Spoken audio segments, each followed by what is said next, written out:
All right, welcome to the Maine Health Council membership meeting.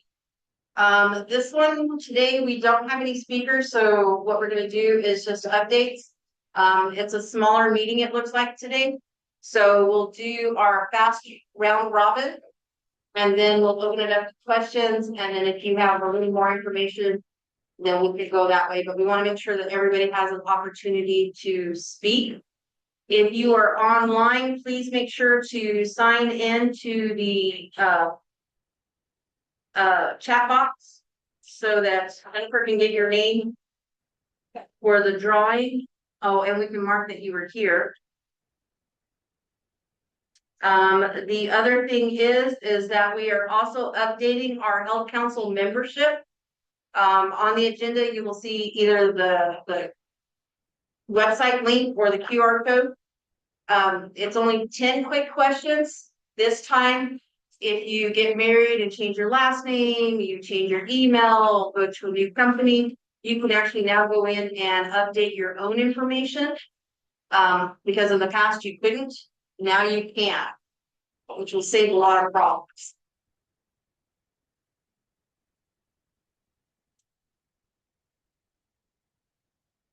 So we started July 1st with 95 members. We currently have 140 members. We'll see what happens when we do the review applications. Mitch, there is agendas in your packets. Did anybody have any changes to the agenda? Or, sorry, not the agenda, the minutes?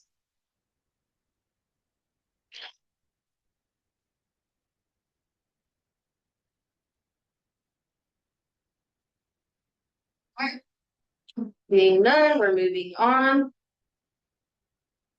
So now behavioral health and wellness update.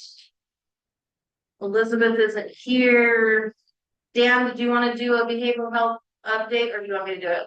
I'll give you just a real quick, brief one, but yeah, Carrie, I would appreciate if you might just fill in the gap because I wasn't at the previous meeting, and I'll just share a little bit. So, our last meetings kind of wrapped up our SIM mapping. That was our sprint that we had been doing recently to find youth and adult behavioral health, substance abuse treatment, wraparound services in Chaves County, especially that map to 5 different pathways along justice involved continuum, because this is sponsored by the administrative reports.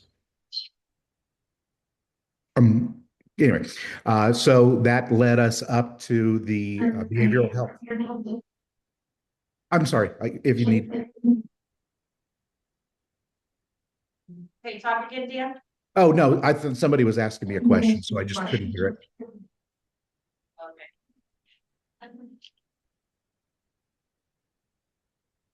I'll pause Okay. until, if you could just repeat the question, I just couldn't hear it. I don't think anybody was asking a question. I think you were hearing yourself. Oh, well, then I'll just turn my volume down then, and I'll keep talking. So you'll just have to tell me to stop talking. So we culminated that in a meeting in Carlsbad, and thank you, Carrie, for attending those 3 days there, where it was for the 3 counties, Eddie, Chavis, and Lee, to get together and look at the Senate Bill 3 funding that could be utilized across the 3 counties. So that SIM mapping fed into that, and that culminated in 5 different focus areas that the groups across the 3 counties have been working on to prioritize for funding. The plan should be created in the next few days because this is a quick turnaround. It has to be sent up to the state at the end, I believe in middle of June. So, and then Carrie, I'll turn it over to you for anything I've left out. That's pretty much it. All we did at the last meeting was the adult e-simming mapping uh, resources that we had available. Everything, like Dan said, we're just waiting on the AOC and them to finalize all their stuff. Next meeting is going to be on May the 19th, and that's at 10 o'clock, 10:30, if I'm not mistaken, correct? Yeah, May 19th, 10:30 to 11:30 at Alianza, 1200 South Richardson. And I'll go through that a little bit later as well. Perfect. Thank you. All right, Together with Veterans, Hello, Danny, can are you you? hear me? Yes, thank you. So Travis County Together with Veterans is hosting its quarterly QPR training this Saturday at the American Legion Post 28 from 12 p.m. to 3 p.m. Lunch is provided. If you are interested, please sign up. If you can't make it this time, we do this QPR training quarterly. We had a very successful turnout for the Roswell Honda Classic Golf Course fundraiser. And our next focus is supporting the Health Expo, followed by the October Homeless Stand Down. Thank you, Danny. Health Expo update. We're still working on booths and sponsorships. The early bird booth fees will end at the end of this month. So if you want the discounted rate, you need to get your booths in now. Sponsorships are also getting ready to come to a close because I'll need to be able to start putting stuff together.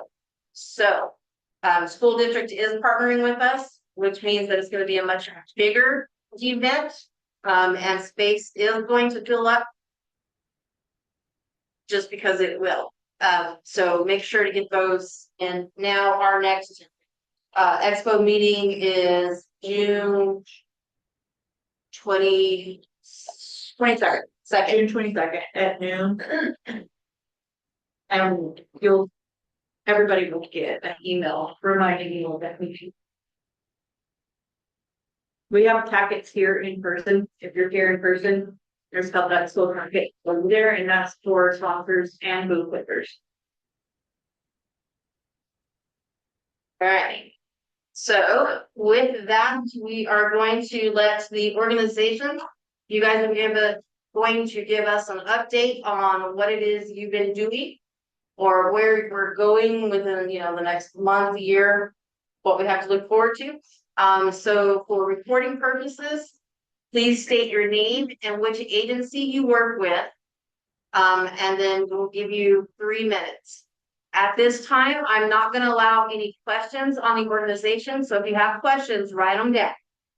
And then after we get through everybody, then we'll come back around and I'll open it up to more discussion at that point. This way, everybody has a fair chance. And just so you know, at your 3-minute marker, I will cut you off. You don't even get a warning this time. And so we are going to start in-house as soon as I get 3 minutes on the clock. All right, so we'll start here across from me. You guys ready? All right. Okay, well, hello, my name is Maria Navarro. I'm the team leader for the southern part of the state for Common Spirit St. Joseph's Children. We run a virtual home visiting program as we work in the whole state of New Mexico. We do not receive any funding from the state. The parents we work with are first-time parents, and it could be from pregnancy up to the age of 3. If they don't qualify for our program, then we go ahead and we, refer them to the other home visiting program. They're state or not state funded. We are very happy to provide service to Travis County and all the states. So that's we have Sharon and Rosita Pacheco who live here in Roswell and who works here and who attend the Health Council meetings via Zoom. So this is the first time that I'm here. So it's wonderful to be here in person in the physical version. But if you have any questions, please let me know and we will be happy to answer. Okay, you got 2 more. Oh, I got 2 more. Let me see what else. First time parents are considered not only also, like if, for example, if they never raised a child in the United States, they're considered first-time parents, so they could also receive the services from us. And also, if they have a child and the child is 8 or 9 years old, they're first-time parents too because they're starting all over again. And another way, we also support like foster parents. We support them as well. And the first-time parents, they're either raised in their grandchild or whoever it may be. We do provide phones for the families if they need phones. We provide translation services for the families, so there's a translator and a translator in the visit if we need one. Our services are totally free, and sometimes they can just participate in a state program, a state funded visiting program, and our own program because we don't receive funding from the state, so they're not double dipping. And so we just want to make sure that we're providing services to the entire state of New Mexico. And thank you for doing. Have a good day. Often been have, we have right? We don't have a waiting list, so it's if the county needs services, we can get them in right away. As soon as we get the referral, we make a phone call within the 8-hour date. So the family can start receiving services then, and it's all free of charge on our sheet. Yeah, free. And then we try to get to our families, you know, within the 24-hour time period. So a lot of the families have told us we're with you because you get to right away, you know, and you don't take too long to respond to us. So that's pretty much it. You know, what's 4 minutes? All right. Thank you, guys. We have 16 seconds left.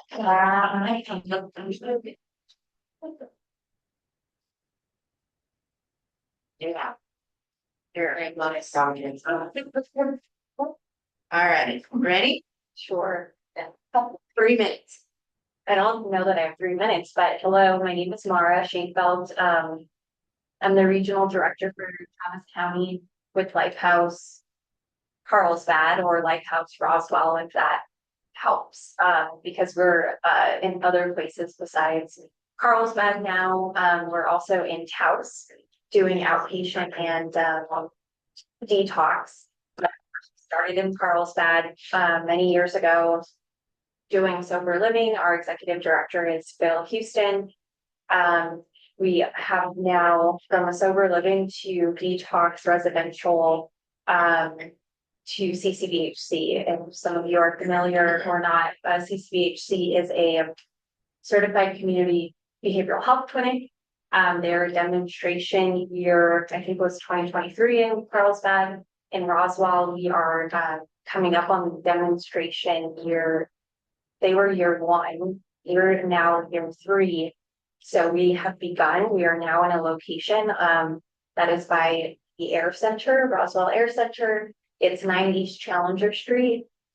We are recruiting right now. We're building partnerships, meeting with folks, getting the building clean because it was vacant for some time. And it's keeping problems working. So it's a huge building. We're getting internet, Wi-Fi, doing all of that stuff. And we did actually on Monday start our community response team for crisis services in Roswell. At this time, we don't have any of our other services yet because we are hiring, recruiting right now. The hope is that we will start getting other services, case management, therapy, IoT, groups started in the next couple of months. And started 1/1/27. More information will be coming soon. I'm hoping June we will have folks hired and then just hiring and have our services provided. But that information will come out. Only crisis right now. If you know of folks who are peers, more therapists, please send them our way to our, go to call us, or they can go to our website, which is Lifehouse Carlsbad, I think. And thank you. It's my second meeting, my first meeting in person. So good to see you all. Thank you. All right. Ready? I am Marty Garcia and I work with Wings for Life. And right now we're running 6 programs and I'm just going to briefly cover them and then I have a brochure.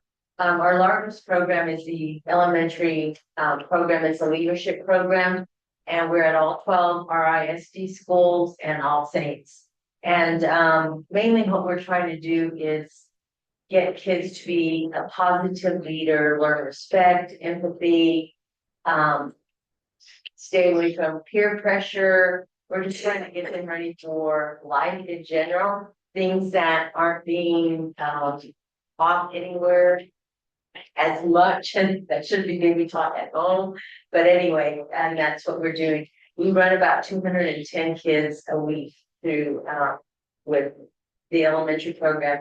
Then we have the middle school program, the Y Tribe. and it's a resiliency program. And that program was also at University High, and then next year we're at Roswell High. So all four middle schools and All Saints. We do the elementary and the middle school at All Saints. And then we have our community parenting program, and that's a Zoom program. And they have about 30 families, parents enrolled. This one isn't mandatory, but someone somewhere has encouraged them before they go to the next program where it's court appointed. And it's usually parents going through a divorce or separation or having issues. And then we have the PAC program, which is parent and children together, and that's at the courthouse, and that's like when you've gone through all this and someone's telling you you have to be here. And it's usually custody battle, trying to work with the kids. And then our new program is the ECDC, and it's an early childhood development coalition. And we just got refunded, and it's from 0 to 5. And it's mainly education and programs. They do a lot of education for parents with children 0 to. So, and I'll pass. Yours first. Thank you.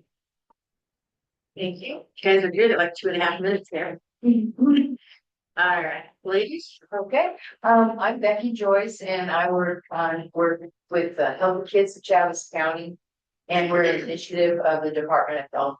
And I'm a retired elementary PE teacher. And this was just kind of a great job for me because I handle the physical part of it. Paula handles more of the nutrition part of it. We go into schools and have programs teaching about nutrition and keeping active. And on my part, I encourage walking programs within the elementary schools, as well as healthy fundraisers. So no Krispy Kreme donuts, but like tunnel runs and jogathons and anything that's active, so that they can, make money for their school, but maybe not doing it with donuts. So we do that, and then I was on the Parks and Rec commission for a while, and a part of my job is also to encourage the participation in our parks and our trails, and hopefully now the new bike committee and all the exciting thing that's happening with that. And it's just it's a really neat job to work with these kids and see them be more active in the schools. And so anyway, that's my part. Okay, I'm Paula Camp. I do the nutrition part. This spring, we've been focusing on cafeteria celebrations. We had one in Lake Arthur, Hagerman, and we had a Cinco de Mayo in Dexter, where we serve New Mexico grown food and New Mexico grown beef. Everything is New Mexico grown that we can find to serve. And we had the kids have been allowed to vote if they like the food, if they don't like the food, which one did they like best, that kind of thing. Excuse me, we had, that's, okay. So we had just a regular in Lake Arthur. We helped with decorations. We helped them voting on what they liked, what they didn't like. Hagerman had a huge celebration. So did Dexter with Cinco de Mayo. They even served cactus, which Becky and I loved. It looked like green beans, only you eat it with sugar. It was so good. No comments? Yeah, right. Yeah, that was it. And it was so good. And we had cheese and green chili quesadillas, and then the kids could vote on it. And the parents were sending home surveys, what they like on the menu, what would they like to see changed on the menu, what, that sort of thing. So we're trying to encourage New Mexico grown food in the cafeteria, and that goes along with getting road grants that are given by the legislature every year, which all four of our districts take advantage of. All right. Ready? Yeah, Okay. my name is Sandra Lightsey. I am SIP Wellness Solutions, with psychiatric providers as well as the family medicine provider.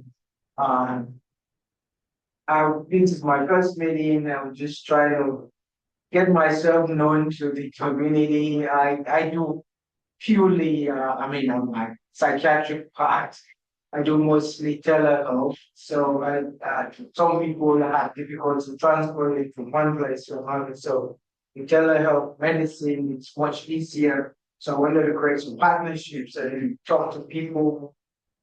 Mental health is a big problem in Mexico, and of course, in America and world. So I'm doing telepsychiatry. I'm trying to get going. So I do it on a Thursday, and then on the weekends I kind of open as well. But my regular job is family medicine. So I'm just trying to see how many people I can get to know, and if you guys have referrals. Thank you. I didn't bring many of my cards. I just jumping out of my office and then I always meet them and I provide it. So, but I have a few like 3 cards which I can give. The referral process is just, if you fax it or call me, it's me. I am the only guy. So I try to reach out to my patients as fast as I can. I think it's usually very quick, and I can always evaluate patients, provide medications, and do some psychotherapy, which I'm not supposed to be doing very well because I take much time for that. I should be seeing more patients and making one reach lunch. But that's what I do. I'm very happy that we have such a community that seeks to make people healthy and introduce them to the facilities in the community. So I hope that I will be on a very prominent place attending meetings. So as much as possible. Thank you. Thank you. All right, Free. If you have anything. All right. Big brothers and big sisters. So I'm Carlos Sanchez. This here is James Mason. Together we make up the Southeastern New Mexico team for Big Brothers and Big Sisters. What we do, for those that may not be aware, is we do one-on-one mentoring. So we try to make meaningful connections between adults and high schoolers, or from high schoolers and adults with elementary kids. We serve kids ages 5 all the way up to 18.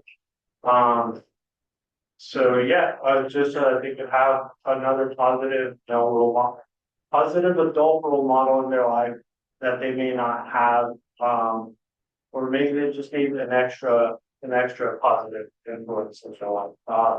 Right now, what we're trying to do is a lot more like community outreach. We're trying to get in as many events as we can, just to get our name out there more and recruit some more people.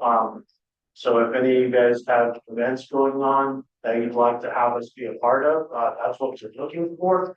Or if you have any like groups, clubs, or workplaces that have like monthly meetings, anything like that, that you'd like to have us attend, we'd love to be part of that and just get out of it. Anything else?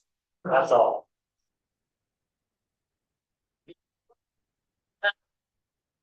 Hi, Geneva Martinez, with Many Hands, Hunter Chatham County, housing sector and Parks and Rec Commissioner Board.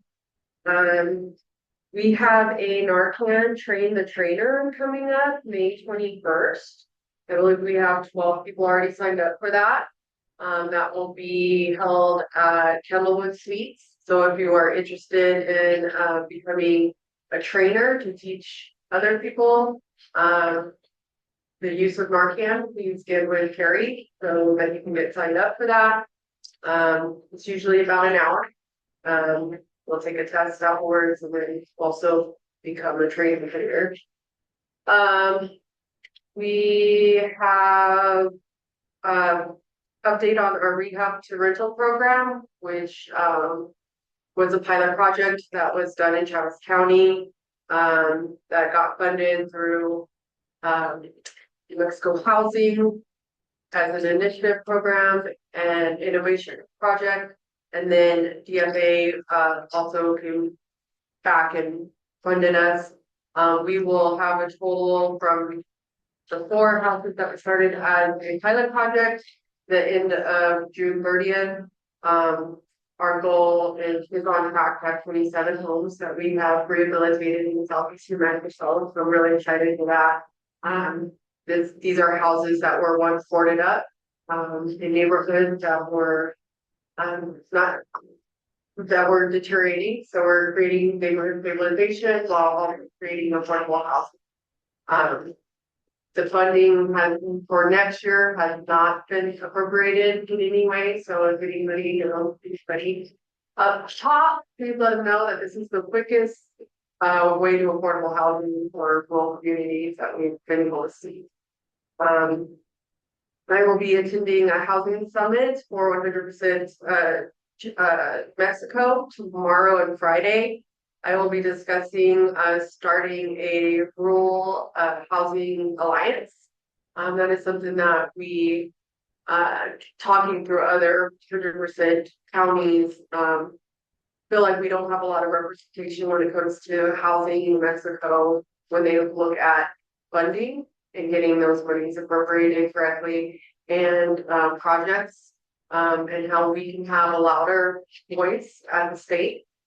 So that would be a new project that I'll be spearheading, and hopefully I'll have some more assistance with other counties. Also, following this meeting is in regards to traffic safety guard. That's it. She has no life. I guess no life. Okay, Jennifer's time started going. So I said she has no nice time because I know twisty finger people who live. Right after. Okay, yeah. So right after this meeting, Geneva is gonna have a traffic safety garden and fall bike safety event talk. She's gonna talk about bike safety. Right after this, I don't have anything because Danny put her together with veterans and Health Expo. Like, and all my events we finished last month, so. All right. Okay, so now the way we're gonna do this for Zoom is if you have signed in and we have your name, it's gonna be alphabetical. So I will call you, you can unmute. You will get 3 minutes to speak. So pay attention to what your name is. And then we'll cut you off. So the first one coming up is gonna be Tiffany, then Sonia, then Bruce.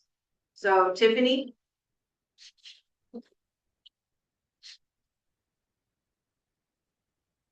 Everybody, my name is Steve.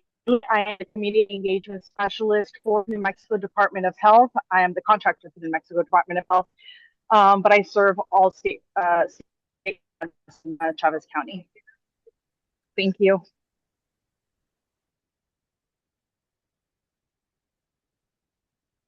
All right, just a reminder, you do get 3 minutes to give an update on your organization, so you don't have to rush through it.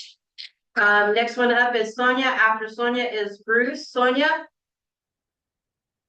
Hi, I'm Sonia Bolaños. I'm with Alpha Home Care. So we're a non-medical home care agency. We provide personal care services to individuals in their homes, and we serve Chaves, Eddy, and Lincoln counties.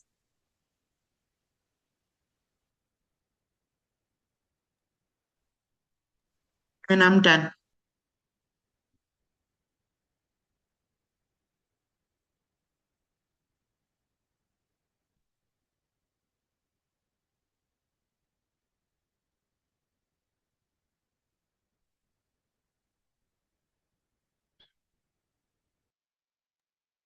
Oh, am I up? Uh-oh. What just happened to this?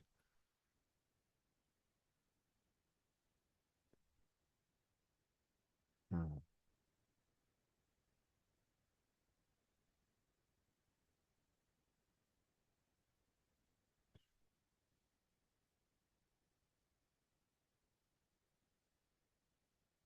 Bruce, we couldn't hear you. Sorry, we reset on our Oh, side. okay, can you Can I hear try me that now? again? Yeah. Okay, yeah, I don't think I'm gonna need 3 minutes. I'm Bruce Burleson. I own Bruce Burleson Counseling, and it's a therapy practice. I focus on substance use disorders. So, people doing meth, opiates, whatever they're doing. Within the past year, I started a program called Rocket Recovery within my practice where people are seen basically as often as they need to be. So very often practices will only see somebody once a week, maybe twice a week. In some cases, I'll see people 7 days a week, for early morning check-ins or for a couple of full sessions per week. I'm also working on developing maybe one or two groups as well, because group therapy does work with substance use disorders. And I have to say, I'm pretty excited about Lifehouse moving in here too. We need these services. We need we need everything they offer, and we also need the crisis team. That's really, really important. So I'm very, very excited about hearing some of this stuff, and I'm looking forward to collaborating. That's about it for me. Thank you, Bruce. Next one up is Evangelina, then after her is Loretta, and then Dan. Evangelina?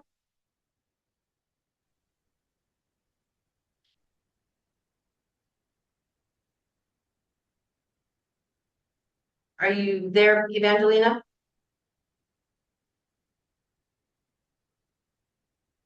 If you're talking, we can't hear you. Sound is not working. Okay, You then can put it in the chat. we're gonna go on to Loretta.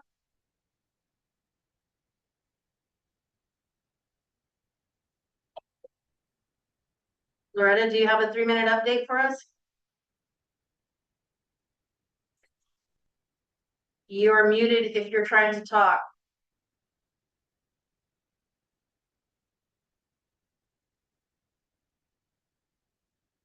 Okay, then we're gonna move on to Dan.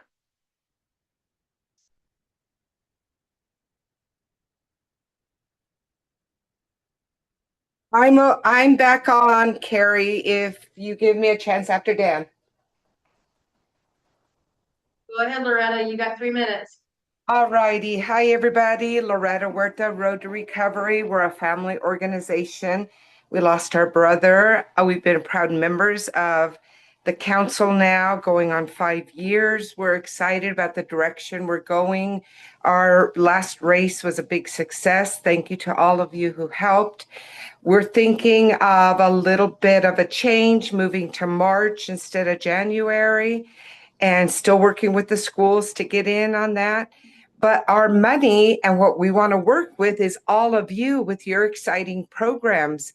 I've invited Carrie and Geneva to come to Albuquerque and see a spree event in October. This event is for high school students where they can come. Picture it like an expo, just like the adults come in on Saturday for the Chaves County Health Expo. But this is based for students. So all the programs you mentioned, and then some more is available to students, but then partnering with DEA, National Guard, bringing some experiential activities, providing music, providing food. They get to go through all of these booths because high school students are facing a lot of choices. And from our last presentation, you'll see that we have some issues in Chaves County that we want to address. So this would be for high school students to come out, become informed, but they also get to invite their parents. They don't have to hang out or go to the same workshops. The parents can go on their own. And that's where we hope the DEA will put Operation Prevention in each person's hands, parents, so they're aware, so we can bring the trailer hidden in plain sight, so they start looking at their kids' rooms in a different way. But we need all of you thinking about a name change, Race for Roswell, Road to Recovery, still the underpinning of it all, because we are concerned about that Roswell is still showing some needs around this area. So if you're interested in coming up to see this student expo, I will gladly provide Carrie the dates. If you're able to ask your places of work, if they'll allow you some time to come up. It is one of the most exciting events I've ever seen. And I think Chaves County Health Council is the best organization to launch this because it takes all of us in Roswell, not just a little family member team trying to do the road race. It takes every one of you to say, it is important for our Roswell youth to have this opportunity, this learning opportunity, to be able to make better choices in their life. So I imagine all PED, I imagine DOH, all of the programs that the council has under their umbrella to be a part of it. So it's exciting for students as the expo is for all of us. We did find a really nice instrument that we're going to submit to Carrie, and it's going to be just a way for parents to walk away and say, how much depression is my child going through? How much am I worried about these factors? And if the student comes through, we have one for them. Okay, Loretta, I have to cut you off. So our next one on the list is, sorry, hang on, this isn't working. Okay, so the next one on the list is Dan, but I don't see him on there anymore. So Claudia, do you have an update? Okay, you got 3 minutes. Do I get a combination since I have my whole team with me? Just kidding. So, Casa Kids, I'm the director for the Family Resource Center. I have my team as well. Just a rundown, basically, we are still at the 500 North main location. I believe it's the Southwest building. We're still seeing families, clients, anybody that needs assistance with utilities, rent, any of that sort, send them our way. We're still here for the next 3 months. We do have a location we're going to be moving to. We'll share that information once it gets closer. But for now, we're still here at the North Main location. With that being said, we also have a location at the Hagerman. We have a Hagerman office. We're going to be sharing that flyer with y'all. Clients can be seen, as long as it's Chavez County, anybody could be seen at either location. It doesn't matter. We could also assist over the phone. We have a link for them to submit their application, and we could go ahead and if they're not able to come into the office, we're able to do it over the phone. We are also launching a new program. We're the new distribution site for Safer, the Safer program, which is a car seat program. So if you have any families that need any car seats, we have certified techs on site, and we could go ahead and assist them. The fee is $35, but if they're not able to cover that, we do have funds available that we could assist with. So if you have any families, again, send them our way. And we don't have that just yet at the Hagerman office, but we could go ahead and work something out so they could end up with that car seat. So we also have a couple of classes coming up. We have the nutrition class on the 21st. It's going to be a Mother's Day theme. We're going to be doing pinwheels this time around. As always, we give out, we try to change it up when it comes to any giveaways. And we also have the Money and Me coming on the 28th. Again, I will share all that information, the flyers and everything with Carrie so she could go ahead and distribute to y'all. And our last event that's going to come up this month is on the 29th. We're going to do a pop-up event over at Dexter. Details are still being put together, but we're going to go ahead and share all that information so y'all could send any families, any people that you might see need any assistance or anything of that sort.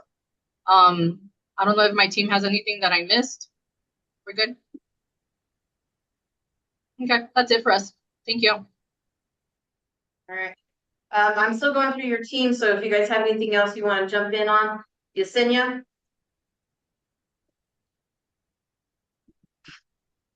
We also have Everett. He's helps with insurances for the elderly. That is coming on the 22nd to come assist with that. Where at?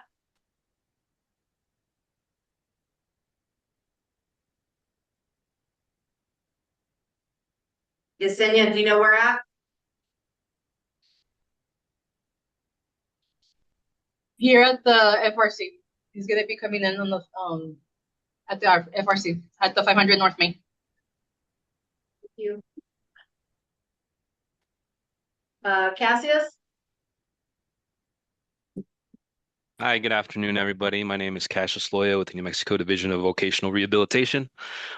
We are part of the um, Public Education Department here in New Mexico, so we are a state agency. For those of you that aren't familiar with the NMDVR, we provide assistance for people with disabilities to achieve their career goals, whether that may be going to school, going to college, helping with business plans, helping financially for them to start up their own business, or helping them find employment, not just within New Mexico, but out of New Mexico.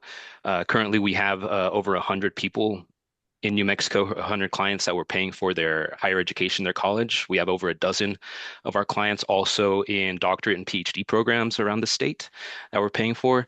Like I said, because we are a state-run agency, our services are completely free. Uh, all you would have to do is come in and speak with one of our counselors or fill out a referral form online. Even if you haven't, if you think you might have a disability and but aren't sure, you can come in and we can send you with a referral to one of the doctors that is contracted with us to help you figure out to see if you really do have a disability, whether that be we work with a lot of veterans, so we deal with a lot of invisible disabilities such as PTSD, ADHD, bipolar, depression, dissociative identity disorder, things like that. Um, I am a business outreach coordinator, so I'm not part of the client side of that. Our focus in my department is creating relationships with employers around the state in order to help find work for our clients. But we also offer trainings for those employers across the state. Some of the trainings we offer for employers and their employees. We do ADA overviews. I'm a certified ADA coordinator and trainer. So we do an ADA overview. We also offer ergonomic assessments for offices. I'm also a certified ergonomic assessor. We also offer cultural competency training for different employers and organizations based off demographics, race, ethnicity, disabilities, like blindness, hearing, unhoused people, impoverished people, different trainings for those different sectors of demographics. In order to be cultural competent and to have your employees be culturally competent as well. Like I said, these trainings are specific just for employers.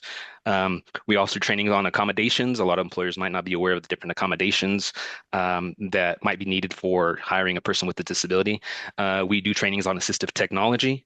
We partner with a lot of agencies out of Albuquerque and Santa Fe that can help people with different assistive technology that they might not even know they might need, such as, a different type of mouse, a different type of screen, a different type of keyboard for their computer, different lights, different glasses for light sensitivity. It's humongous. I could talk about it for 2 hours.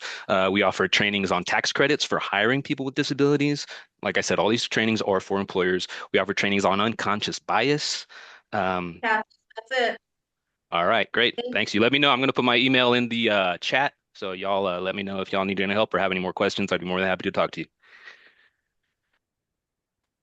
All right, and I'm sorry, I'm gonna butcher your name, and I do this every single time.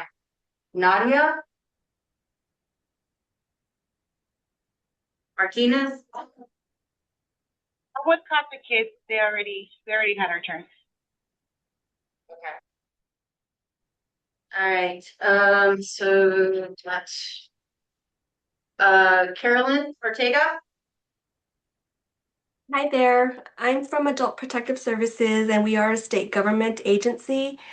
And what we do is we investigate abuse, neglect, and exploitation of our vulnerable adults. And currently, we have 2 investigators who cover Chavez and Lincoln County. We do currently have a vacant position. I do anticipate that it will be filled in the next few weeks. I will provide our intake phone number on the chat if anybody ever needs to make a report for abuse or neglect or exploitation. Thank you. Thank you. Joanne Palomino? Yes, I just want to let everybody know that at our health offices throughout Southeast New Mexico, we are offering the medications for opioid use disorder. It's break free from opiates. So if you know of anybody, I put the flyers in the chat, and then Carrie, I believe you have some, if you could share.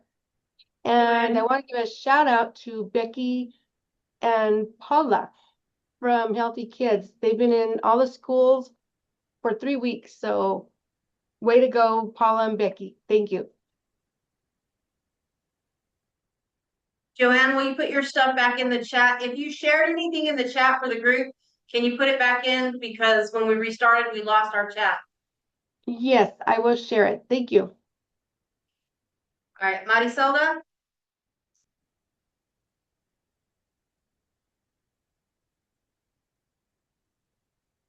Good afternoon. I have no updates. Thank you. Moving along.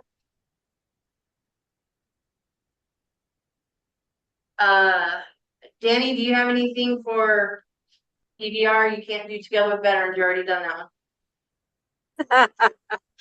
Yes, so Danielle Andrade, I am also the Veteran Service Officer with Department of Veteran Services, so it's DVS, but there's a lot of acronyms to know, so it's okay. Sorry I'm not there in person. I had to run an errand. You know how it goes. So we are wrapped up the tax break season. So veterans get a $10,000 off taxable assessable value of your property. They also get the service connection portion off as well. So we can still process those certificates in-house. And we can do the lifetime parks pass applications and and the placards in-house as well. Our focus is assisting veterans and their families in applying for state and federal benefits that they're entitled to, VA healthcare enrollment, compensation claims, death benefits, and with that, it also ties into Together Veterans for the suicide awareness, prevention, and education portion. So, and I'm really glad to hear the plugin for DVR for the invisible conditions because we deal with that on a daily basis. Anyways, if you have any questions, concerns, just send me an email. It's danielle.andrade@dvs.nm.gov. I can drop it in the chat too. So that's all I got. Thank you, Danny. All right, next up is Laura. Hi, we already went. I was with Claudia with Casa Kids. So no updates. Thank you. Nadia.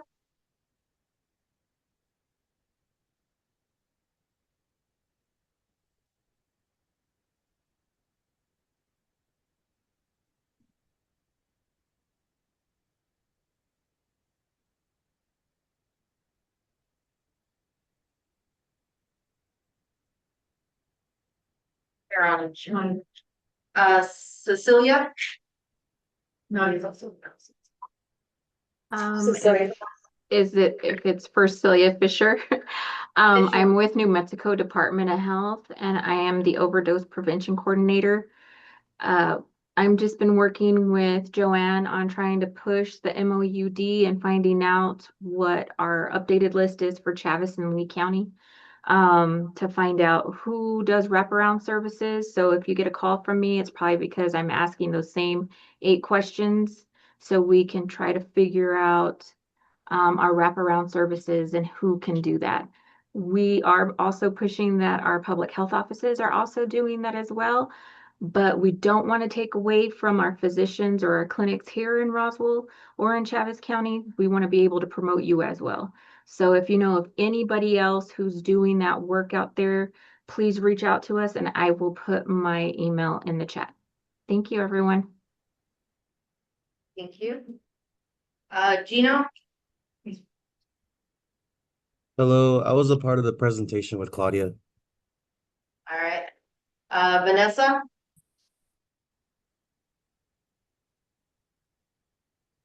Vanessa Garcia.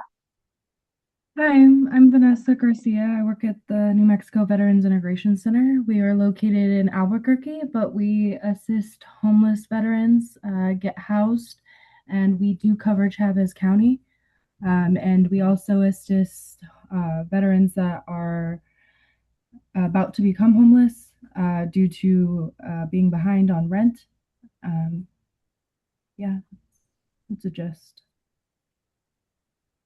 Anything else? No, that'll be it.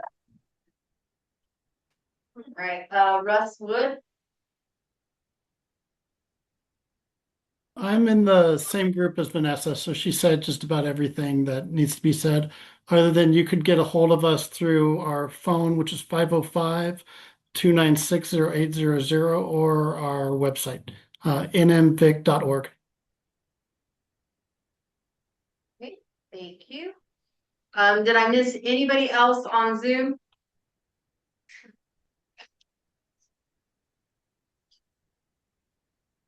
Right, I'm swinging back around to Daniel. Did you have something? Yeah, so my name's Daniel Cedarberg. I own Lunar Arc Outfitters with my wife. I'm also the vice president of the Spring River Corridor Foundation, which is responsible for the Spring River Corridor Trail. Currently, our project is the Lest We Forget Statuary Garden, which is planned to be where the old Cahoon Pool used to be, and it's diverting the trail so you don't have to go through parking lot and then beautifying the area so it's not just a vacant lot anymore. I also have been sitting on the city's bike infrastructure committee. And so far we are planning on restriping Atkinson, Washington, and connecting Joppa Street to the college route so that there will be a straight shot from all the way north of town, all the way south to the college, so you can take a bicycle all the way on a protected bike lane. I'm not sure as far as the actual date on that, because Jim Burris does not give those out.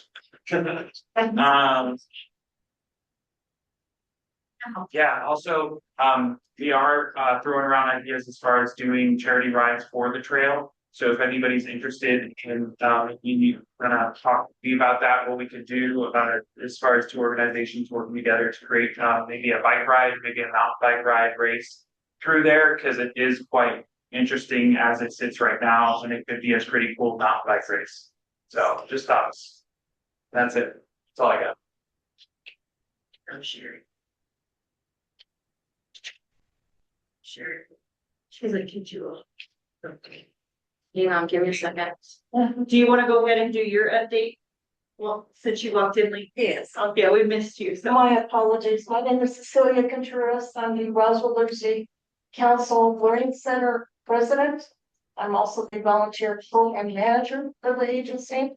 We are a 501c3 non-for-profit, so we do not receive funding other than donations from the communities to continue our programs. We do offer adult tutoring, not children's, adult tutoring. So anyone needing to learn literacy or mathematics, they're welcome to come into our agency. We do provide free materials, free tutoring. Most of our tutors are, I'm always recruiting for tutors, guys. So I have a lot of retired educators that are tutors. We also recruit a lot of business members in the community that also might want to have their skills passed on to students that need these skills.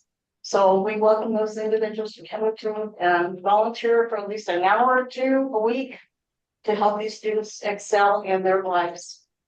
That's all I have, guys. Thank you. Thank you. Well, and you see, it took the entire hour to just do 3-minute shares, and that's not everybody sharing. So I'm going to give you a little 211 update since we have 6 minutes. The flood home recovery grant, there has been 82 applications for Chaves County. So if you still need your home repaired due to the flood, you need to get your applications filled in. Apparently, the majority of those are not complete. So they're supposed to be working with everybody. And that's at $100 million to help with housing. Home Depot is helping with fence repair, so that is an availability. And they are short on contractors for heating, HVAC, and winterization. So if you know anybody who needs some work to do, there's some opportunity to get involved if they get on the state contract list. If you look in your agenda, you will see our 211 numbers. And as usual, our number one need is, well, that's not, well, it says money, but that's housing. That's help with rental assistance. And then utilities is second on it. And so, yeah, that's weird. on it. When it comes to resources, we have no resources for housing help. So we're looking at the faith-based organizations.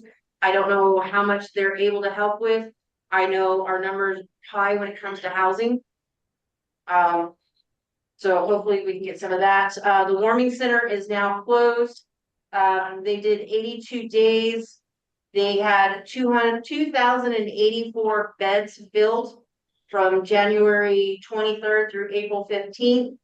Out of that, they were able to get 22 into housing, 13 individuals employed, 16 IV vital records, 30 with medical care, 16 into rehab outpatient services, and over 6,000 meals served. So wraparound services is huge when dealing with the unhoused. And I think that is all that I have. If anybody has a pending question, you can raise your hand. We've got 4 minutes. Carrie, how do they apply for the flooded the housing apps that you were talking about?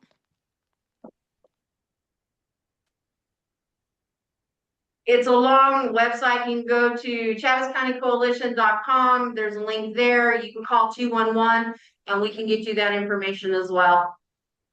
Option? You know, let me share. Question two. Go ahead. I'm just wondering if there's any updates on the skate park plans. None that I know. No. Anything? No, there might be some funding through Parks and Rec through the State Department. The grant, it read why we didn't get selected and they have not brought it you. That's really shit. Okay. I had a question for Celia. So do you guys do English as a second language? Yes, we do. Okay, absolutely. I have been looking for that resource. I'll give you that information as well. I'm sorry. And also we have citizenship as well. So the person needs to be taking their tests. We will sit with them and guide them through the process. And so we'll help them complete that process. Okay. To become citizens. Thank you very much. Yes. And then I had a question for you, sir. Are you able to do FMI assessments, experimental illness assessments? Yeah, I do all kinds of things that have systems. We have a gap where we have leakages, vouchers for housing. And La Costa is kind of backed up with their SMIs, so for you to apply to get approved for a leakage, you have to have a experimental illness diagnosis, and we haven't been able to find. Yeah, I can always pull. I would like one of your 3 cards. Cecilia, is your last one? All right, with that, we are out of time for questions. So Jennifer is going to spin the wheel while she is spinning the wheel. Remember, we are updating your health council membership. It's a whole new membership form. So I need everybody to go in there and fill it out. It's only 10 questions. It'll be really, really fast to do. Our upcoming meetings, behavioral health meeting is May 19th from 10:30 to 11:30. We're going to go over the community health improvement plan and our overdose prevention update. The next meeting for us is June 10th, which will be here in the same room. And with that, Maria is the winner, and it'll be an electronic. I'll email you a $25 gift card. Will we keep the Zoom going for anybody? Yes, if anybody wants to stay on for the bike rodeo, please stay on. I'll go ahead and keep this open. Other than that, thank you for attending our 8th Health Council meeting of this year. No, 9, no, 10.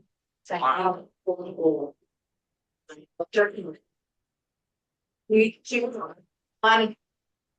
What's our level to them? What do you know? What do you got? And Barnum trying to get Halloween dot. Yeah, 15. Yeah. I told her my first game care center. And then you know, we actually obviously paid you.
off of Travis County Health Council for the youth engagement.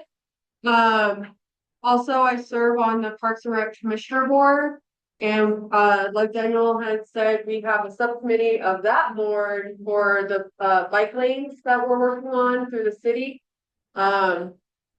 This has come at a really good time. I'll pass around this flyer. I think I have two of them.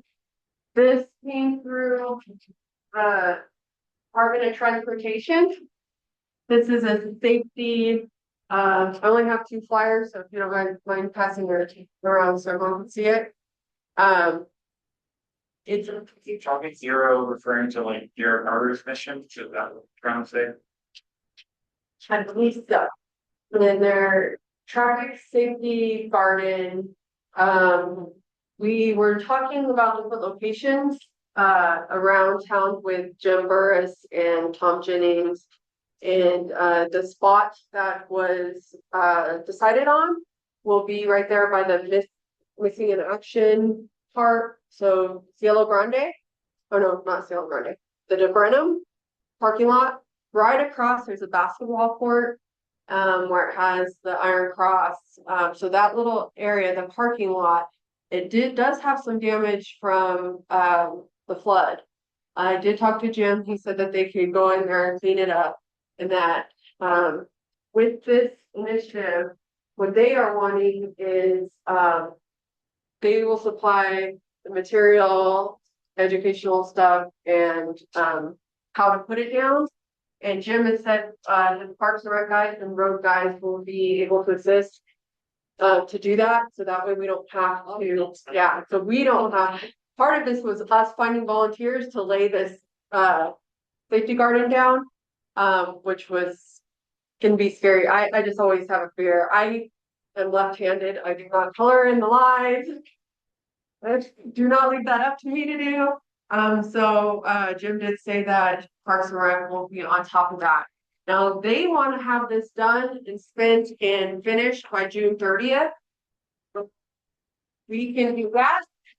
We are going to do that.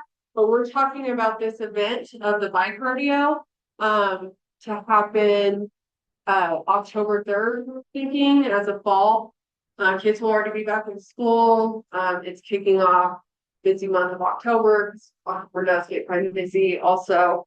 I'm gonna pass around. Becky had while I was working on this, Becky was also working on this.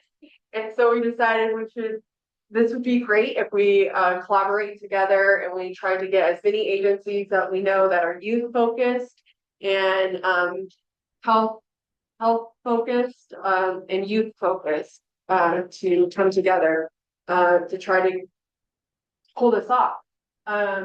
This one was done in Las Cruces. They are a partnership between Las Cruces schools and Safe Routes too. Oh, the Free Panel program, which do we have that actively going now? I know back not here.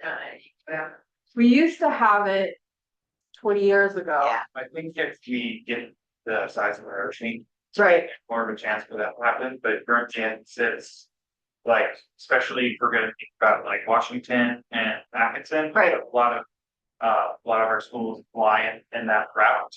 Mm-hmm. Just like things like a bike bus, right.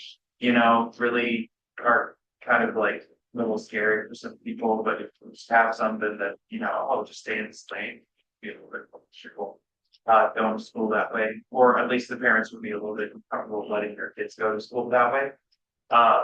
Because of course that's always a detrimental. It is for people. It's just like, oh, well, my kid go out and die. Right. Yeah, definitely. And so those bike lanes that we're talking about, he mentioned the one from Jaffa. So we have some going east to west and north to south. So the ones east to west is Jaffa, and then College. Yeah, and there's going to be an expansion of the bike system. There's a whole map that you can actually get from the Parks and Rec office, where it's the future bike paths that they're trying to paint. And they're just trying to take it bite-sized time, just try to do phase one, where we get these main ways, try to get as far north and as far south as possible and try to connect as much as possible. And then we'll be filling in some of the streets, because some of them need to be bike boulevards where it's a shared lane. Some of them have enough of a kind of a lane in the side that you can have a bike lane. But the majority of the reason why it's a little bit of a hang up is because of people wanting to have more options in their, as far as cars, they like to have their lanes, and also parking's a huge issue when it comes to creating bike lanes. So we really were trying to figure out the bike infrastructure that would make sense with the least amount of people parking on the side of the road in road areas. Which Washington was one of yours. Yeah, because nobody wants to park on Washington. I don't want to park on Washington, but you end up doing it. Right. Yeah. And so this would be a great time as we are creating these bike lanes in our community, that we start teaching bike safety. And there's I know Roswell High, is it called like their leadership class? Yeah. They're doing a campaign for the general public on watching out for bikes. We're looking forward to see what their campaign looks like and see if we could get those on some billboards. So now that we're talking about the project, how are we actually going to pull this off? We're going to need a lot of partnerships and community partnership. What does that look like? Do you need partnership with schools? Thank you, RFP, for being here. Youth programs. What other youth programs can you guys think of that should be invited to the next meeting, or we can reach out to personally? So we got Boys and Girls, or the Big Brother Big Sister, probably the Boys and Girls Club. You guys think? I would say like the after-school programs, so like Wings for Life, anybody that they can get involved in helping that community, especially in the evolution to get at least an audience to participate and get the word out. Yeah, Wings for Life mentioned that they had 210 in their elementary program. Or healthy kids, healthy children with healthy kids, Travis County. And and we work with all the PE teachers with RSD, and that's something that we could get them involved in. And we applied through the CDC for a grant of $80,000 grant for Roswell schools, and Mr. Luck through that.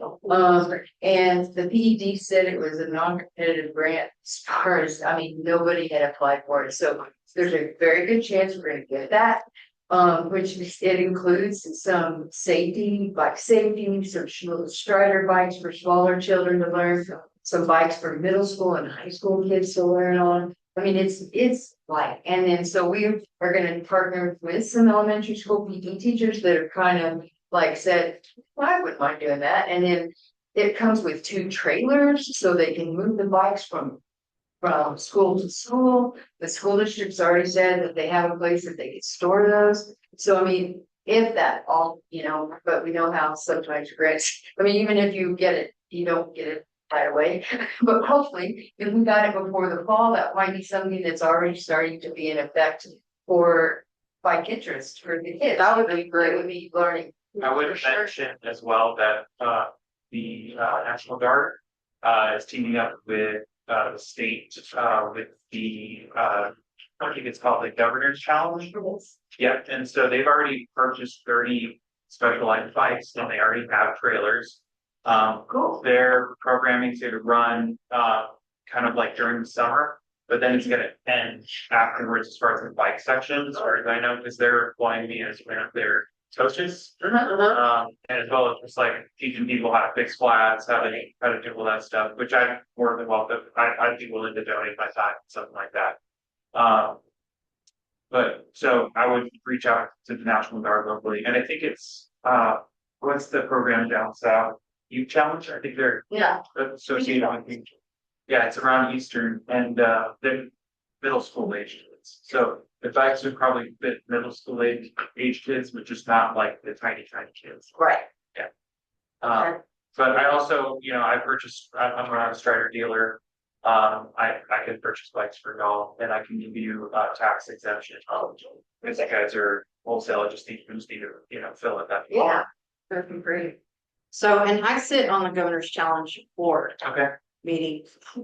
I'm in that thing. Yeah. So I'll reach out to them and find out. Thank you. What more information they have. Yes. Our meeting, I think, is next month, next fall. So. Yeah. Okay. So I would check that out. Health organizations and hospitals. Brooke said she was gonna be here from Eastern. I'm hoping that they can be a financial sponsorship and then also be there presently. Maybe they can do some of the food, fruit and vegetables or something. Right. I have a question. The size of this big old, again, I mean, when I think about needing a large amount of space to create just this. Right. So That parking lot doesn't seem big enough. So I sent sent Amy all of the measurements and she said that is the appropriate size. It's actually bigger. Okay. But the idea of the bike rodeo is that we are gonna have that whole DeBrenham parking lot. I invited, RPD, they're not here, but I'll try to have a conversation with Aldana, maybe the sheriff's department too. Las Cruces had a great thing where they had races and the police officers were radaring. So we can look at That'd be fun. that. Yeah. That would be cool. Part where's the region? Is we could help set up a whole track around the Brennan, like at least on the closest to the river area, or Right. like that would be a perfect place to put like a large track where you can get going, and then you can get some speed if they're gonna do that. Do you have a concern just because the FEMA and all of them, have they declared that structurally sound yet? It's the parking lot. But it's still like on the other side, like where, yeah. I'll check with I parking. would just double check on that, make sure that We'll do that. So we're not. there's no objection where you wanna put that truck. Because I know that, One would assume that since the city is the one who recommended that location, that People park there all the time. well, in the parking lot, yes, but I'm just saying wherever you're at the track, make sure you're not in that area that they were doing too structurally sound. Yeah, I don't think. Yeah. Because I think that's the bleachers are probably the ones that But I don't know how far it goes. it's across the river. I understand, I'm just saying from a safety standpoint, that's what I'm saying. We're talking about speeding on an area that may not have structures. I will like share with that with Jim. Cause he's working real close with you. Because I don't know what they deem is, like, they're still reviewing all of it. Yeah, and that's part of, so the actual. That's where. Where It's in the road bed, but I know it's on one side, but I don't know what the other side looks like. I don't know if anybody's looked at that. so are you talking about the actual trail? So like where the stadium is and that side we know for sure. I don't know what the other side. So that sidewalk and stuff is. Because they still have cars parking there, they don't have it blocked off, right? What about? Is the parking lot of the museum, that's still blocked off, right? I'm just wondering if we could use. I don't see, I mean, I would just bypass there like Research just they, center. they're having a carnival or they had a carnival. Oh, there you go, there, They right? do have had that there in the city. But So I mean, they're setting up a big Ferris wheel on, so, just thinking ahead of things. yeah, I get you. Okay, and then, other health organizations, do we think that MCOs? Does anybody have contact with any of the MCOs? I'm looking at things online. Managed care organizations? Anybody, Medicaid? I haven't told them they're not actually there. Okay. So, that's something that we can look into. I'll do that. MCOs. Evangelina, are you there? Give me a thumbs up. Sonia, if you're there, give me a thumbs up. Joanne, if you're there, give me a thumbs up. All right. Yay. Oh, yeah. Okay, I won't kill it then. Well, I wanna. Here you go, take your. Bike shops and recreational groups, we would love you 100%, you know, you're always on board. Maybe your group. Yeah, so there, we have like our like Strava groups that we meet up with. So I know several like cyclists in the community that might want to donate their time just to be some of the overseers. But I would just need to know where you fit in. Right, You know, we'll talk about stations in a second. Yeah. Just so I could have like a list to fill in, you know what I'm saying? That would be great. I don't be responsible for like coming up with the events or coming up with any of the flyers. I just would like to be responsible for attending and showing support, you know, being a support member, not the leader of this whole thing. Gotcha. But would you be willing to do like a bike repair station? Yeah. Yeah, we can do that. Yeah. Or a fix a flat or something. Yeah, we can do that, but that's where we can, you know, use our special. Right. Yeah, well, my specialty is not to run the thing. Right. Yeah, exactly. Got it. All right, Parks and Rec, we know they're on board. Local nonprofit and community groups. Is there any other community groups that you think need to be involved? And Churches. yeah, any churches, you can talk to the churches. I'm sure they have plenty of young families that like to attend. As far as places to share the flyers, once we have the date set in stone and we have everything kind of set up, then we can use them as a platform, as well as like if anybody wants to, you know, donate to the cause or just like just a bunch of people. Or even the Chaves County Extension Office, the MSU Extension Office, because they have different programs, you know, through 4-H and different things that they do that maybe they could do, you know, some kind of booth or be some type of volunteers situation. That would be great. So things that we're looking for that we would need monetary money for is things like helmets. If we are going to give out other type of safety gear, supplies, food, signage, giveaways, we were thinking after they learn, if they go through the safety course, there'll be a big rodeo so people can go to the booth to booth, whatever they want to do. But if they go through the safety course, we were talking about the little license plates. That we would back when I was younger at the Yucca Center. Register your bicycle. Yeah. I feel like that would be something that would get with the police department. That's not what she's talking about, but yeah, I like where you're with on that one. Yeah. If the police are gonna be there, like, you know, walking us all, might as well have them do a booth where you could register your bicycle. Oh, you can actually register? Because they do that in other cities, and I believe the police department is responsible for those. So like if your bike gets stolen? Yeah. Oh, wow. That's cool. That is. See, we still weren't there. That's not what we were thinking at all. Yeah. We were thinking you get a little. Next week, your license plate to put on your bike, which we had no. Yeah, well, it could actually serve a purpose. Yeah. No, just get their after, you know, they go through the course, they get their. But it can be as simple as a sticker. They've done it with stickers before where you're like, oh, registered in Roswell, New Mexico by Roswell, New Mexico Police Department, here's your number. And you just get a sticker on your frame, and that's cheaper and it's a lot easier to apply. Just get some alcohol spray, wipe down that spot where you're gonna stick it, and then there you go, it's registered. Oh. Okay.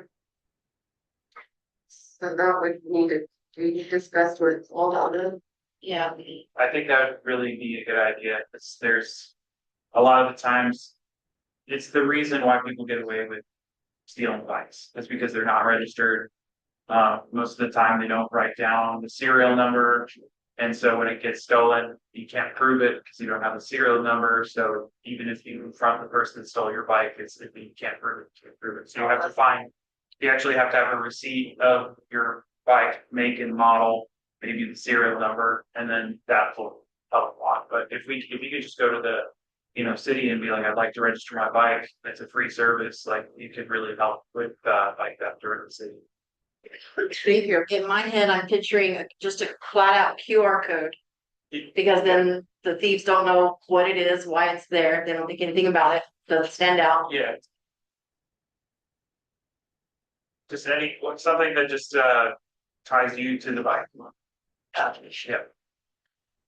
And most of the time people get pulled over on these bikes because they're riding at night with no lights, and so they oftentimes get pulled over on a really nice bike, and then they honestly just put them in the city what is it, repo lot, and then they throw them away at some point. They just, because they don't have any owners and they can't sell them, because you can't sell personal property, and so they end up just chucking them to the curb. Whereas a lot of those bikes could actually find an owner if they were all registered. So it might be a good idea. Can they be donated, those bikes?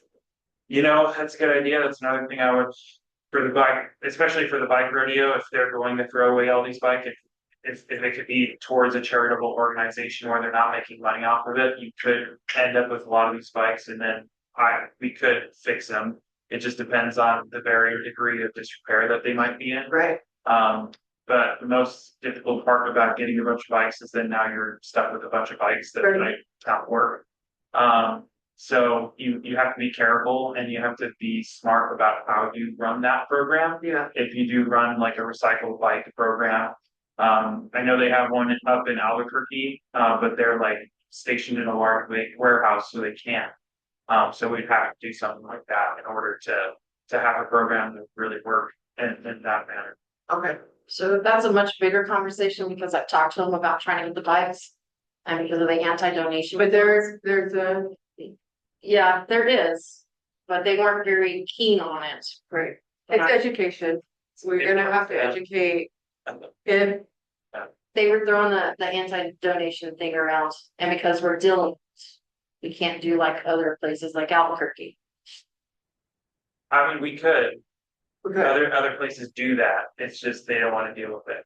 So political will. Yeah. And as long as we can educate them on there's a lot of education coming out recently on the anti-donation cause and how, as long as it helps vulnerable population get away, can get around that. There's also these identifier chips where you can get an app, and it just like essentially an air tag on your bike. So you can actually purchase these little units that sit underneath your bottle cage, and then if you have a smartphone, somebody steals your bike, you can just be like, oh, it's right there, unless they take it off your bike. But they're all hyped up from stealing your bike, so they're probably not thinking about that. So that's an option as far as giveaways. They do cost like somewhere around $50, just as much as an AirTag would, kind of matches that price.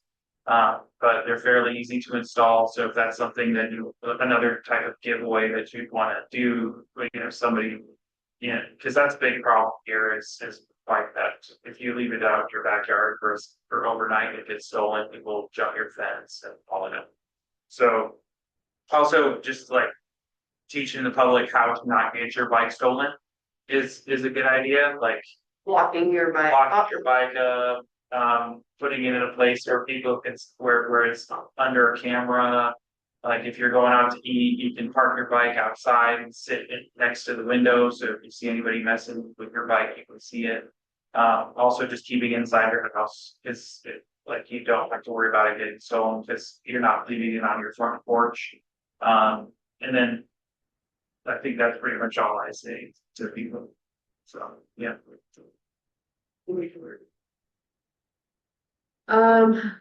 Potential sponsor, local businesses. I would need assistance from everybody that wants to be a partner in this, that they all come back to at least one sponsor.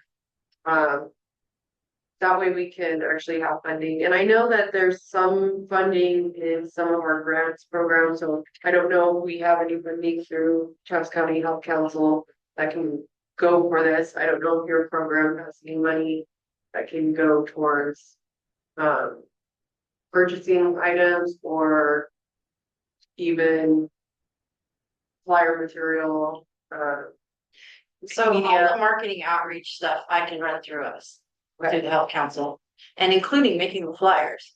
Yeah. So, okay, so all media can go through Travis County Health Council.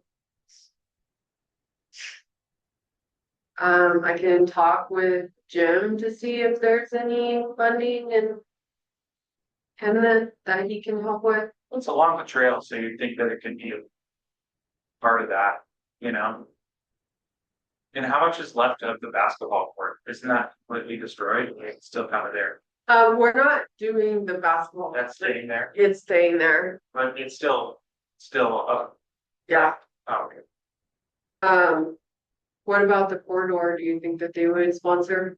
I can ask, but I'd have to put that I'd have to get that in one of our minutes. We don't meet very often. It's a very once in a while kind of thing, but I can contact our president. He's getting shoulder surgery like in the next 2 weeks, so I don't know how busy he is, but I'll try to get a hold of him and ask him.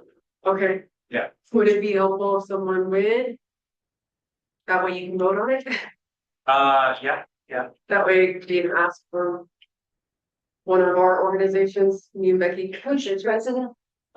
It's what's his name? I know his name, I'm just blanking right now. That's all right. When it comes to. And they have an office right there by Albertsons? No, it's the Wholesome offices, that's where we're out of. Yeah, so Steve Smith. Do you know Steve Smith? No, I was thinking of, and I don't know if he's still on it, it's, Mike Pemberton. They have finishing touches. He's not on the board. Yeah. But What is the office that they're at? Wholesome offices, he works in that office.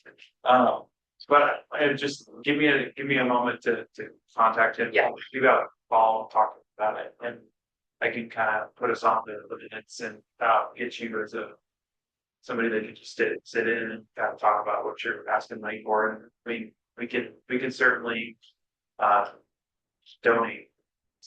Yeah. What do you think the turnout would be?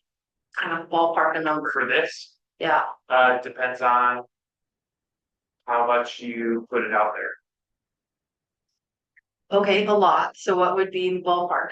Ballpark. I mean, I've got like, and I'm not very good at like media and getting my stuff out there like super soon, but I've got like at most 25, 30 people, adults riding bikes, but this is a family event, it'd be different. And I think there's a lot of young families that you could get a lot of people coming, but And when you say giveaway. yeah, when you say giveaway, everybody shows up. Right. You know, so it's a different. I wouldn't know. I don't know. You know. Well, I'm thinking of like the back to school event, the RISD has, oh my gosh, I mean, and even your health expo. If you, all the things, if you have other booths mixed in with bike related things, health things and things like that, that families come, Yeah. Yeah, well, I don't think realistically this can be an event for 5,000 people. No. But I would gauge it off of your prior events that were similar in I'd nature. say 1,000. 1,000. I don't think it can hold that much either. I think that's still too big for us. 1,000 for the rent. I feel like That little 1,000 area. people can stand in there just pretty comfortably.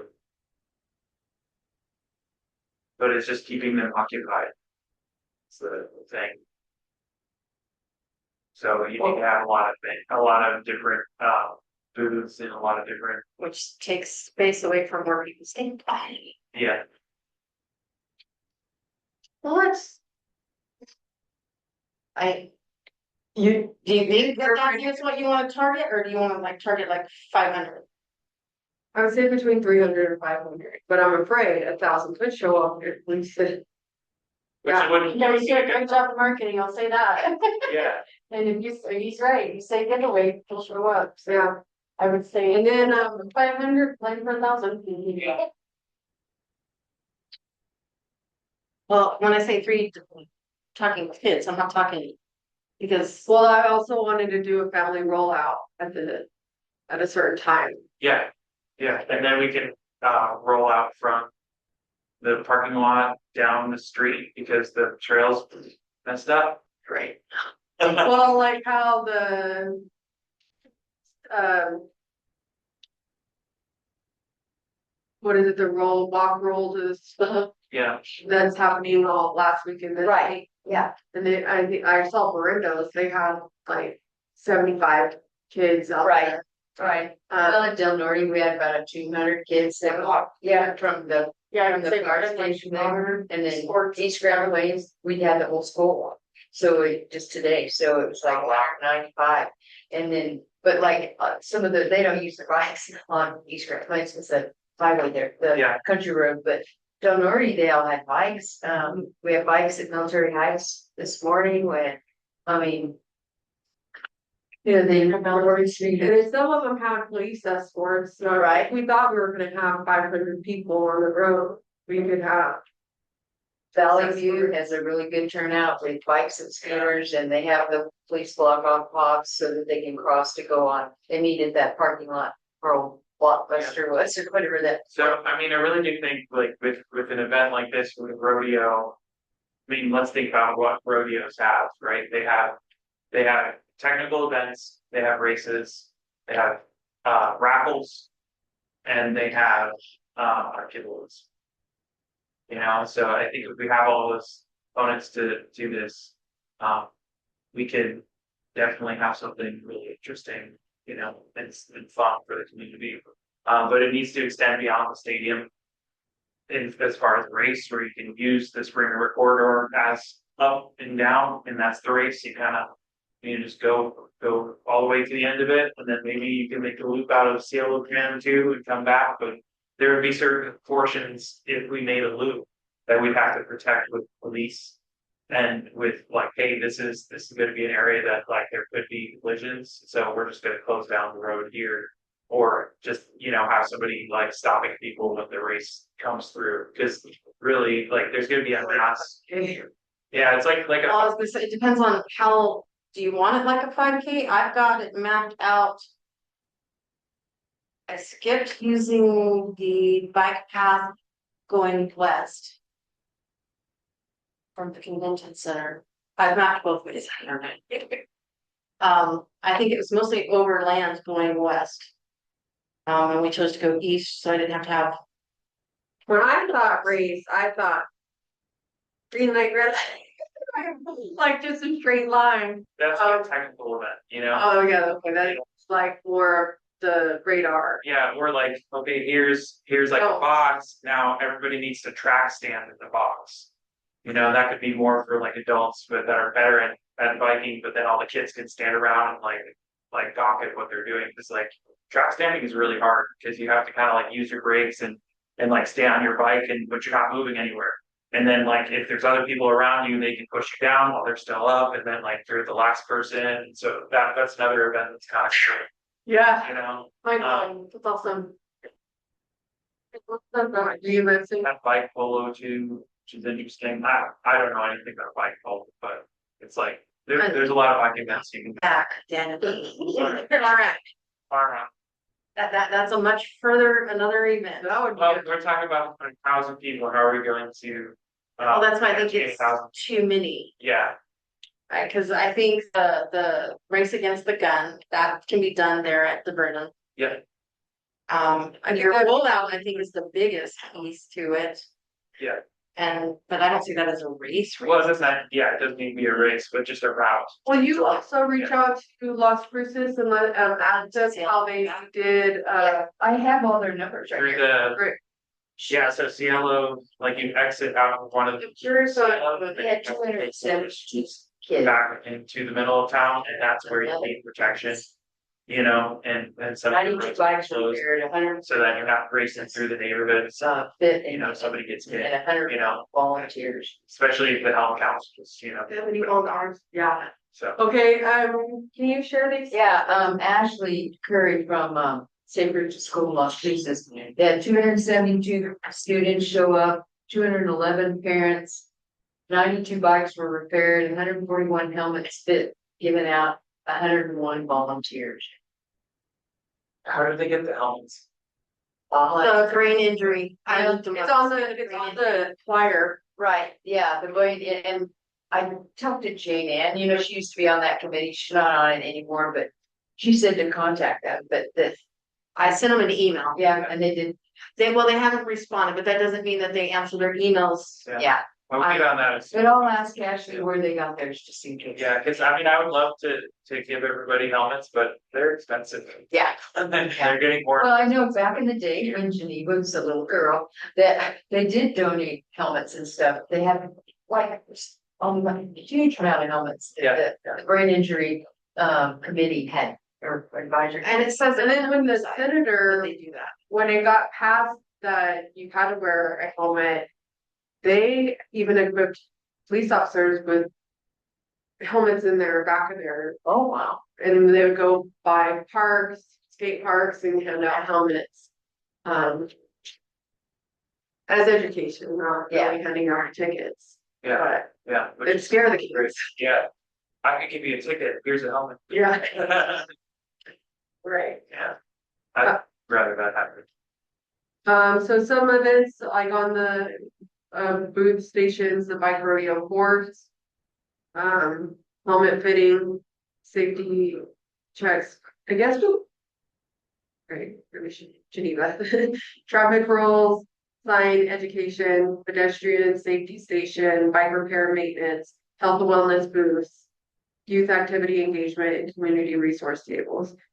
I guess we'd be pretty choosy on the community health resource.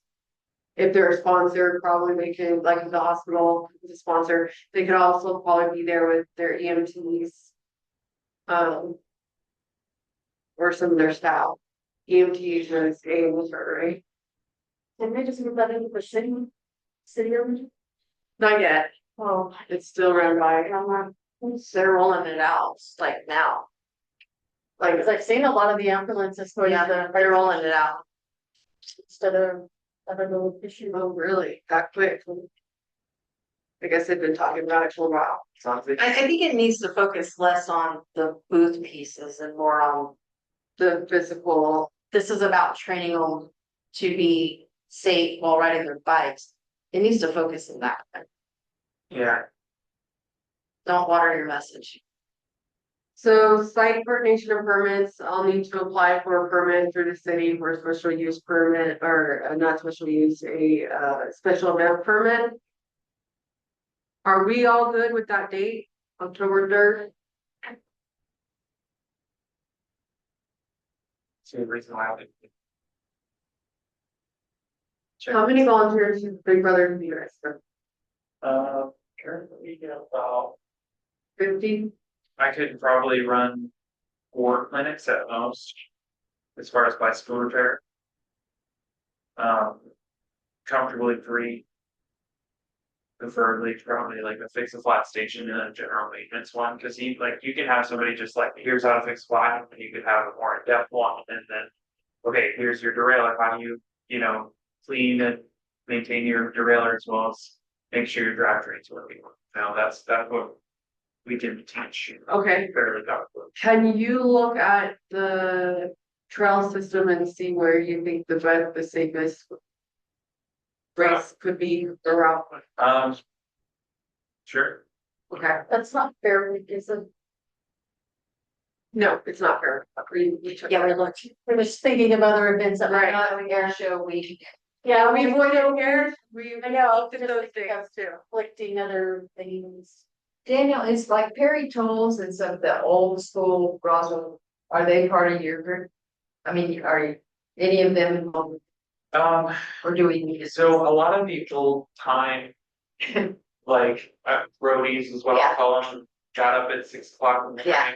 Right. bike run. And some Yeah. still do, yeah. They still do, but it's like they kind of just do their own thing and very stepping away from running races. Okay. I think he would be interested in doing something like this. I bet you I could think he would want to be a part of it. get support, yeah. Yeah. I'll So talk I to would Gary. just talk to him Yeah. and see if he'd be interested in joining in. Yeah, I bet you would. Yeah. You're awesome.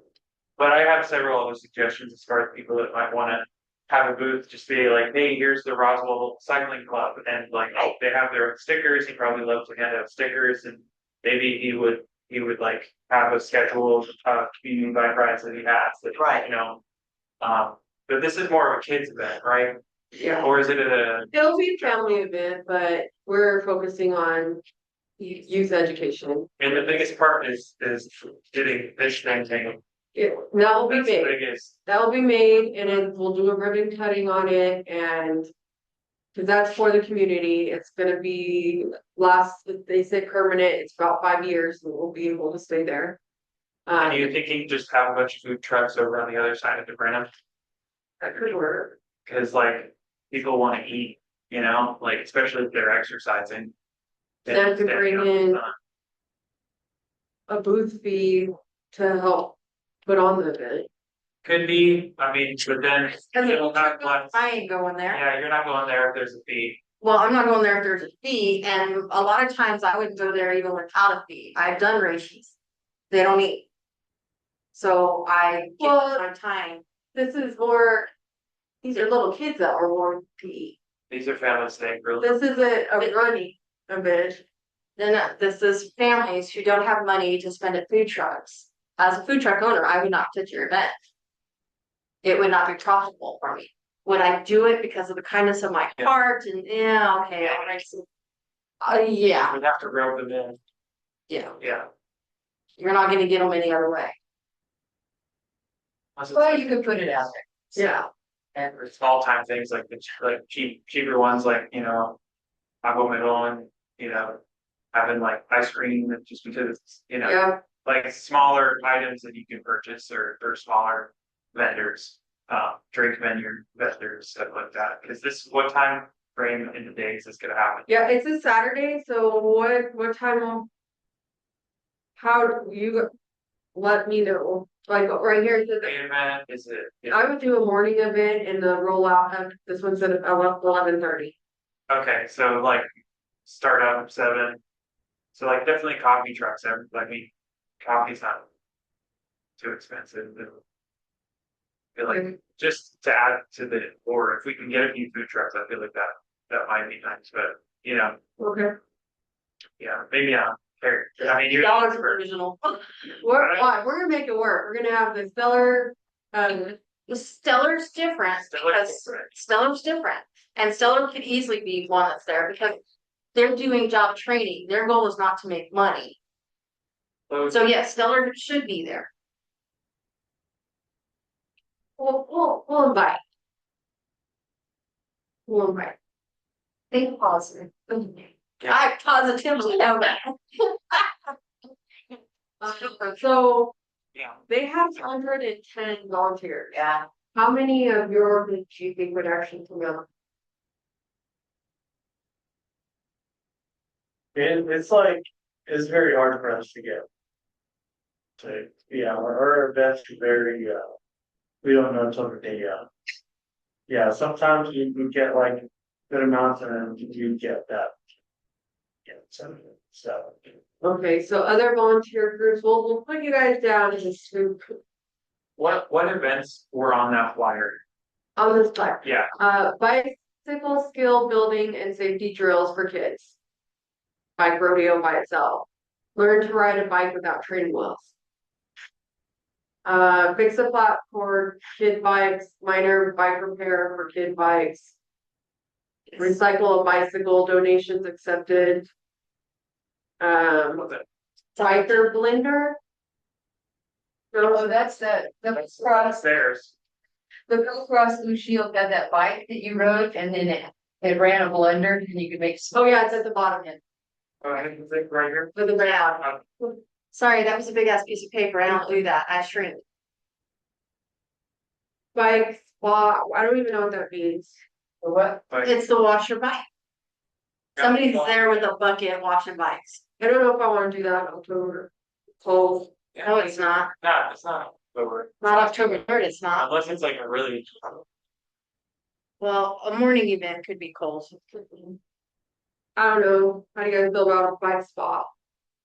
it's a lot of work and a lot of material for anybody. Like, so say if I, as a bike shop, was like pretty much just like giving away free paper, you know, like, and that's cleaning a bike is a lot of work.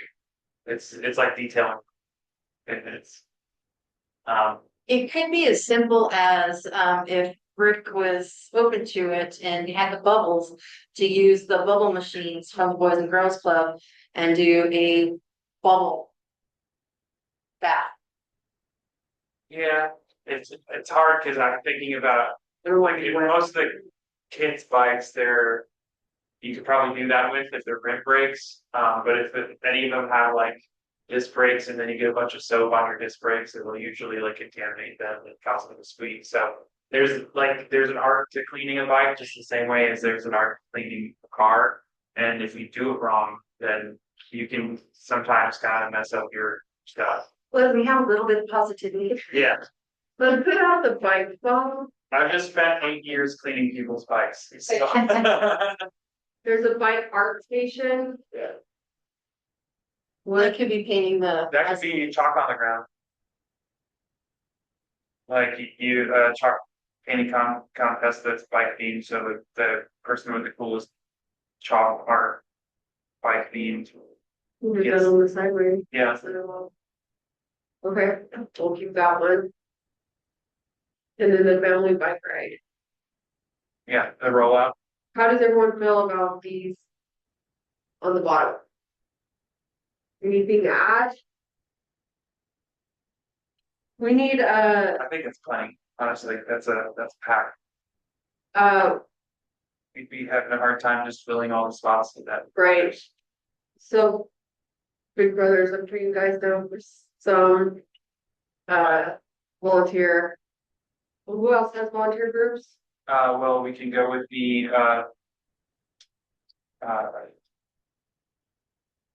we can go with the governance challenge people. You know, whoever signed up with that. Okay, So Governor Challenge for volunteers. yeah. Pioneer. Pioneer. So it's good for volunteering. Yeah. Do you say pioneer? Yeah. And then Church on the Move is pretty good with volunteering, so they might want to be a part of it. For anything. Oh yeah, Not a lot of people. I wrote down we'll need porta potties. Brandon. Heber. Yeah. Yeah.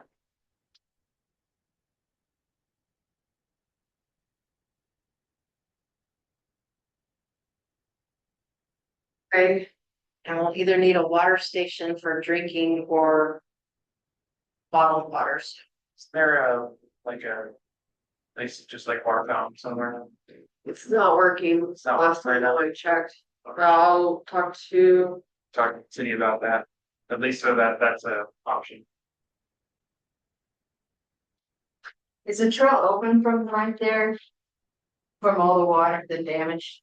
So the trail is messed up, and I'll start from west coming down. So right around where this frisbee golf course is, there's a chunk missing out of there. And then as you go down, everything's fine until you hit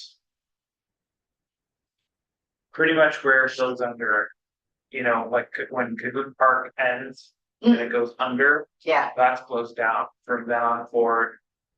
Pretty much from then on, like the whole. I mean, even though there's parts that are still okay, they haven't filled in. I mean, I take my mountain bike or gravel bike through there. It's fine. And you just kind of have to like find a way. Right.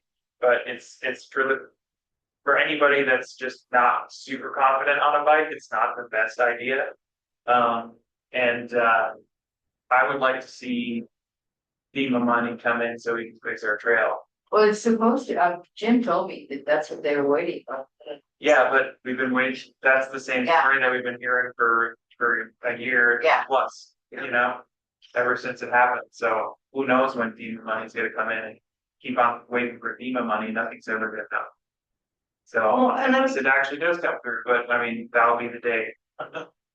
It's reimbursement basis, so. Yeah, so you it's all have to up spend the money. city. Yeah. So that's what I don't understand is like, this. So the city could fix it and be reimbursed? Everything is reimbursement basis. Oh. Yeah. So I'm just waiting down the city, and this is my understanding as a civilian, but I just don't get it. It's not a priority. Standoff. Yeah, Gonna pay what? yeah, exactly. Quality of life isn't a priority when it comes to other things that there's one to that money for. Yeah, Although the museum is a priority but the museum is, for quality of life too. yeah, it's also for yourselves. Different priorities. I mean, water is probably gonna be there. I think they're thinking about their water lines way more right now. Because they've been dealing with a lot of water main issues and. So that's, and then all the. The bridges over the Spring River have been redone, as well as the streets around the affected areas, so that's been kind of what they've been doing. Their time and money as of recently, as far as the city and what their priorities are. So hopefully this year be the year to finally start working on the trail. And it sucks because right before the flood, they just redid the trail. So and they did a pretty decent job. So I don't know. On that back portion, right? Yeah. However, I mean, this is an event about teaching them safety, so having them utilize stop signs and all of that. I mean, we're sitting here talking about, well, we should have a police escort and cut off this and cut off that. Maybe You not. need to have them available. But kids don't run them through stop signs, don't give them. Yeah, but on the rollout, we're one big group pulling together. Yeah. I don't want So 7-year-olds way ahead of us. as far as bicycle rules are concerned, bikes don't have to fully stop at stop signs. They do at like full on stop lights. That's important. But if you, as a cyclist, as you're moving a lot slower than a car, and you see that nobody's coming in to the intersection for miles, you can you'll slow down a little bit, but you can roll through the stop sign. Not that I would teach that to kids. I'm like, this is why they're all getting hit. Well, there's many reasons, but I think it's like you need to teach them how to look left, look right, look, they need to check. Right, and that's what they're not doing, and they're distracted. So, And we have more e-bikes on the road, and then these little power motor ones yeah, that. and you'll see that most of them are e-bikes that are getting hit, and it's because they're going super fast and they're not checking. And they're riding like they're on just a regular bicycle when they have all this power and they have all the speed. And that's primarily what I've seen is there's a lot of kids getting hit on motorized vehicles, less so on bicycles. Yeah. It's too fun. Okay, yeah, let's go ahead and let's just plan for another meeting.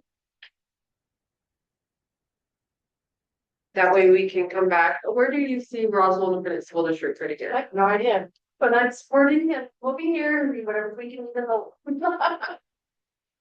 Okay. I was voluntold to be here today, so. Voluntarily. Thank you, Mr. Luck. What is your department? I'm over transportation and procurement, Okay. but I outsource that all out to my bus co-members. I think if anything, the way you can fit in is if you designate like a bike bus day or like. It's really hard for me to dictate anything because I can't tell the principals how to run their schools. So Oh, yeah. we really probably like what she's doing is. Right, and what we do with is that like to walk it back to school, like we just contact the schools. Yeah, that's the some better principals way that we will be. schools participating, and so On this event in Las Cruces, it looked like the school district was really one of the spearheads. Do you think there's any monetary or any type of sponsorship? Well, it sounds like that grant well, that grant might hold on to might be a big part of it that it sounds like we're gonna get, so. That would be a big part of it, Well, and we have another grant that we're with the school district, we're on going into the 4th year, it's like a public schools grant, and they're paying for bike racks for the both high schools and or for all high schools. For CI too, and then and some middle schools. So maybe I could get them to throw it, chip in some. Yeah. Okay, how about we just do it, our next meeting, we'll just follow the same meeting next month. Or, Yeah, that's fine. but we can continue while we're on it and hot, start making phone calls and we could just follow up like in an email. Can I get your email address? Okay, I'm ending Zoom. Thank you, everybody.